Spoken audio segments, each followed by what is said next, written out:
Always with an AC joint, pulling exercises are relatively easy, and Darragh was able to pull pretty heavy weights pretty early. However, pushing is harder, and we know it's harder because of what the AC joint does. So the AC joint's job is to transmit force that comes through my arm as I push into the body. And if we have an injury or a bit of instability around the AC joint, or pain around the AC joint, we will often have trouble pressing. And this was true for Darragh. So we knew what we needed to do was to build the foundations, make sure that he had full pain-free range of motion, make sure that he had full rotator cuff strength and good control of his shoulder blade, and then to pick entry-level pushing exercises that weren't provoking him, and then to build those up nice and gradually. So that's what we did. Once we'd gone through an initial phase of loading his rotator cuff and making sure we could recruit those muscles really well and that he had good capacity there and less pain, we then initiated some push exercises. We chose an entry-level pushing exercise to begin with, which was a floor press, which has limited range of motion, and we started with a low load.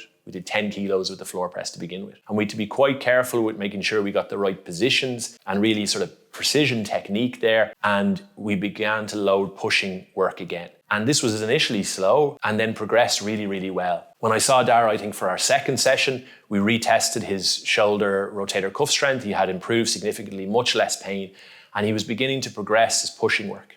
So we progressed then from the floor press into a bench press, and we built the weight up. He was up to about 20 kilos on his bench press about 4 weeks into the rehabilitation plan, and he still had some minor deficit in rotator cuff strength, but the numbers were clearly going up.